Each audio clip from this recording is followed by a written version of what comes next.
अस्सलाम वालेकुम दोस्तों। कोर्डोशियन के एपिसोड 23 का पहला शानदार ट्रेलर जारी कर दिया गया है, जिसमें गोंचा खातून की ज़िंदगी के दौरान मौत वाक़ होना और जिगत का फातिमा और एवेन्यूज़ पे से इंतकाम लेना दिखाया गया है। तो दोस्तों, हमेशा की तरह हम इस ट्रेलर का उर्दू तर्जुमा आपके साथ शेयर करेंगे और आपको आगाह करेंगे कि इसमें क्या वाक़यात रूनुमा हुए हैं। तो चलिए वीडियो का आगाज़ करते हैं। ट्रेलर में सबसे पहले उरहान अपने सिपाहियों के हमरा एक मैदान में इस्तादा होता है। पसे मंजर में कब्र दिखाई देती है, जिसके गिर्द चंद एल्पलार बैठे होते हैं।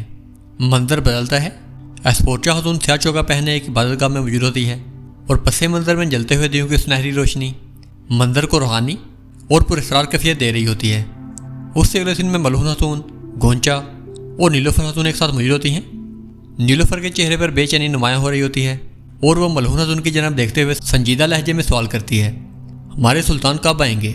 वो नहीं आएगा, मलहून खातून जवाब देती है और आहिस्ता मगर मजबूत आवाज़ में कहती हैं, वो अपने जांबाज सिपाहियों के साथ नास्तर गया है एस्पोर्चा को वापस लाने के लिए। उससे अगले दिन में उस्मानी सिपाही निकाब पोश जंगियों से शहर की पथरीली गली में बरसरे बेकार होते हैं। उसके बाद फातिमा और हान से मुखातिब होकर कहती है, हम सारी रात निशानात का पीछा करते रहे हैं भाई, एस्पोर्चा नास्तर में है। उससे अगले दिन में एस्पोर्चा बेस बदले हुए अपने वालिद के कमरे में खाना लेकर हाजिर होती है। शहनशाह एस्पोर्चा की आहट महसूस कर लेता है और उसकी जनब देखे बगैर आहिस्ता मगर पुरअसर लहजे में कहता है, तुम तमाम खवातीन में सबसे ज़्यादा मजबूत हो जिन्हें मैं जानता हूँ। एस्पोर्चा करीब आकर अपने बाप के चेहरे पर मोहब्बत पर हाथ रखती है और लरजती हुई आवाज़ में कहती है, मैं आ गई हूँ बाबा। एंड्रोनिकोस निगाह उठाए बगैर खामोश रहता है। उसके चेहरे पर गुस्से और जब्त की मिली जुली कैफियत नुमायां हो रही होती है और वह अचानक इस इज़राब में आकर करीब रखी हुई मोमबत्ती पर गुस्से से हाथ मारता है। शम्मा बुझ जाती है और उसी लम्हे कमरा तारीकी में डूब जाता है। उससे अगले दिन में एस्पोर्चा खातून एक वीराने में बेहोश पड़ी होती है और रुहान मुनास्तर में स्लीबी सिपाहियों से लड़ रहा होता है। मंजर बदलता है।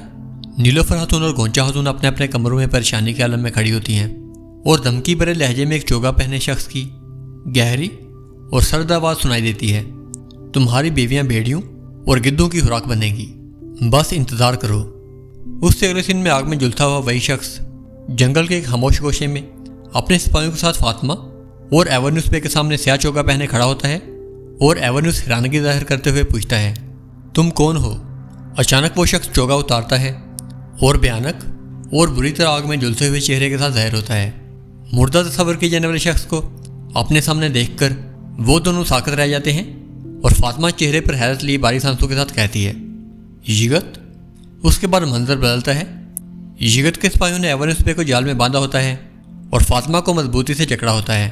उसके बाद जिगत एक आतिशगीर तेल से भरा हुआ मशकीज़ा उठाकर एवेन्यूज़ पे की जाना बढ़ता है और सर्द लहजे में कहता है, आज जलकर मरने वाला शख्स यही होगा। वो मशकीज़ा लेकर बेदर्दी से एवेन्यूज़ पर उंडेलता है और एवेन्यूज़ जोरदार आवाज़ में चिल्लाता है। ये मंजर देखकर फातिमा की आंखें आंसुओं से लबरेज हो जाती हैं, गोया कि उसका चेहरा कर्ब और खौफ का आईना बना हुआ हो और वह कराह कर दर्द भरी आवाज़ में फरियाद करती है, इसे छोड़ दो। जिगत के चेहरे पर इंतकाम की झलक नुमायां होती है। वह आहिस्ता से मशल उठाकर एवेन्यूज़ के करीब ले जाता है और फातिमा के चेहरे की जानब देखता है। उससे अगले दिन में नीलोफर खातून आंसू में निडाल अपने लबों पर हाथ रख के सिसकियाँ दबाने की कोशिश कर रही होती है और गोंचा खातून आहिस्ता मगर मानी हेज आवाज़ में कहती है, लगता है कि एस्पोर्चा ने हमारे सुल्तान के साथ सिर्फ निकाह ही नहीं किया बल्कि उसके दिल में भी जगह बना ली है। ये अल्फाज नीलोफर के दिल में हंजर की तरह लगते हैं। वो आंसू थाम कर खुद को संभालती है और फिर एक गहरी सांस लेकर सर्द मगर पुरअसर आवाज़ में कहती है, अगर जंग है तो जंग ही सही। उससे अगले दिन में अलाउद्दीन अपनी जोजा गोंचा के सराहने बैठा होता है।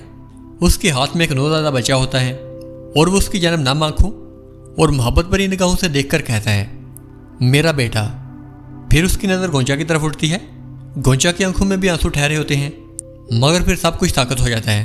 अलाउद्दीन उसे देखकर धीमी मगर टूटी हुई आवाज़ में पुकारता है, गोंचा मेरी जान, मगर कोई जवाब नहीं आता। फिजा में एक खामोशी छा जाती है। वो बेचैनी से गोंचा को दोबारा हिलाने की कोशिश करता है और ज़ोरदार आवाज़ में चिल्लाकर दोबारा गोंचा का नाम पुकारता है। उससे अगले दिन में एस्पोर्चा और रुहान एक साथ कमरे में मौजूद होते हैं और एस्पोर्चा अपनी आवाज़ में हल्की सी निदामत लिए कहती है, मेरी वजह से तुम भी कैदी बन गए रुहान। रुहान के चेहरे पर अज़म की झलक नुमायां होती है और वो पुरएतमाद लहजे में जवाब देता है, तुर्क कभी कैदी नहीं बनता। اگلے ہی لمحے منظر بدلتا ہے اور وہ دونوں ایک سنسان جگہ پر موجود ہوتے ہیں۔ ایسپورچا زمین پر بیٹھی ہوتی ہے، گویا کہ وہ ابھی ہوش میں آئی ہو، اور رحان اس کے قریب کھڑا، مضبوط اور پرعزم نظر آتا ہے، اور وہ گہری نظر سے اسے دیکھتے ہوئے کہتا ہے، آج کے بعد تم سلطان اور رحان کی زوجہ ایسپورچا بننا سیکھو گی۔ تو دوستو، امید ہے کہ آپ کو یہ ویڈیو پسند آئی ہوگی۔ میں ملوں گا آپ کو ایسے ہی ایک نئے ویڈیو میں، تب تک کے لیے اللہ حافظ۔